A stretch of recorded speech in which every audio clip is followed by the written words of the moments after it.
How's it going, everyone? My name is Mr. Boss for the win. Hope you guys are having a great Saturday. I know I'm just relaxed and hanging out playing some video games, which is always a good time. But what I wanted to talk to you about today over this World at War gameplay is second chance video games. And not Stealth Clown, fuck you second chance games, but games that you give a second chance. And a little bit about this, the gameplay, really. This is a game on, obviously, World at War. Obviously, it's a game that I will be talking about in this video, so I thought it was relevant for me to put as a commentary. And I backpacked these kids. There's no doubt about that. And it's on the map Downfall, which has tanks, which are super frustrating to deal with at times. And I'm using this, I think it's the STV, SVT, something like that. Pretty good assault rifle, so, but that's enough about the gameplay. So what I want to talk about, second chance games. World at War is actually a game in which I did not like at first, and I didn't give a chance. Call of Duty 4 was my very first Call of Duty, and I was so sucked into that I had completely forgotten that World at War came out.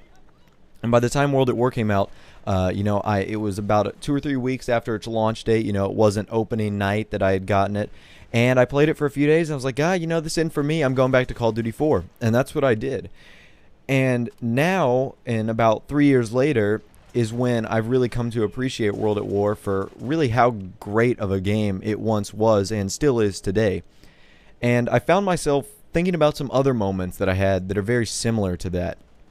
And I thought I'd share some examples of those right now, and hopefully you guys can provide some examples as well of games that you didn't really like at first, but you gave a second chance and you ended up really liking a lot. So the first one, obviously, is World at War. When I got World at War, I really loved the campaign. I loved the zombies, but I got into the multiplayer, and I was like, man, this isn't for me. And now that I've gone back to it a few years later and can appreciate the value of a headset and smart tactics, and I've been around these types of video games for a while. It's something that I've really grown to appreciate. Is probably one of the last great World War II shooters that we might see on this generation of console. Now, a few other games I can talk about. One in particular is Skyrim and Oblivion. Now, Oblivion was one of the first games to come out on the Xbox 360. My friend showed it to me, and like I said, at the time I wasn't a big RPG guy. I for as long as I can remember, I've always played video games. From the age of about 4 or 5, I had a Nintendo 64. I was playing Mario Kart, Super Mario 64, Super Smash Brothers, all those games on the N64. And, obviously I went there from my Game Boys to my PlayStations, now to my Xbox 360 and PS3 and, this generation of consoles. But anyways, back to Oblivion. I wasn't an RPG guy, and I got shown Oblivion. I was like, man, this isn't my thing. I don't think I'm going to play this. And I had to be convinced to buy Skyrim. I had to be like, oh, come on, you got to try it out. I had to be convinced to buy Skyrim, 2012's Game of the Year. And once I got Skyrim, I literally couldn't stop playing. It was one of the single longest times, consecutive hours I've played video games for. I can only think of about 2 or 3 other times where I've run into a situation like that. Modern Warfare 2, I played that for a long-ass time because, as you guys know, I missed opening night because I was stuck in the hospital with an appendix. But I got the game when I came out, and, I wasn't allowed to go to school for a few days. This was when I think I was a sophomore in high school. And for about 3 straight days, I ate food, slept, and played Modern Warfare 2. And that is all I did for the longest time, and for the longest time I really could remember. And then Black Ops 2, Black Ops 2 came out. I got that game early. I got that game on a Friday, the Friday before it came out on a Tuesday. And I want to say I played that for about 17 hours straight. And then there was Skyrim, where I played Skyrim for as many hours straight I can't even remember. And it was some of the most immersive video game experience I've had in my entire life, and it was crazy. And the only other time I can think about me doing something like that was Grand Theft Auto. But at the time, I think I was a little bit too young to understand Grand Theft Auto's 4's epicness and, how great of a game that actually was.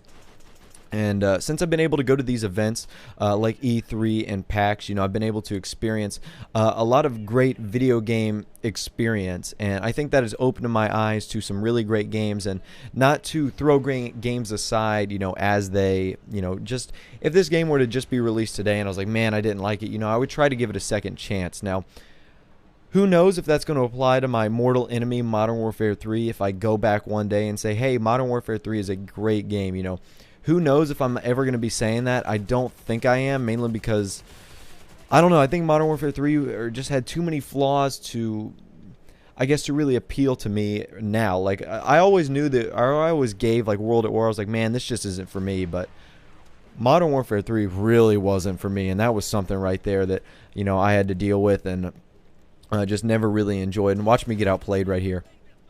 This guy jumps in the tank as I'm trying to shoot him, and he just totally outplays me. I was so frustrated when that happened.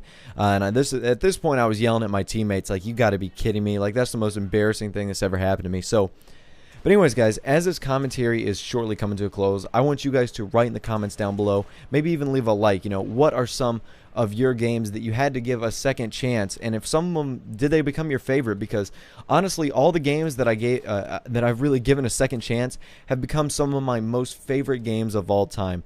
You know, Modern Warfare 2, Black Ops 2, Skyrim, Grand Theft Auto 4, games that, you know, I almost gave up on and didn't even think about playing a second time, have now come to be some of my favorite games of all time. And I think that's really weird, and I think that's really coincidental that, you know, your mind tells you, hey, you might want to check this game out again. And whether that be because you hear a good review or, you know, instinctively you think that it's going to be a great game. You know, it's funny how those little experiences work out, and how those little, you know, those quirky little moments in gaming happen to work out for you. But like I said, guys, my name is Mr. Boss for the win. I'm going to let the last like 20 seconds or so of this gameplay go. But like I said, I would encourage you guys to leave a comment down below. Thanks for watching the video. Take care. Have a nice day. And of course, I will see you guys in the next episode.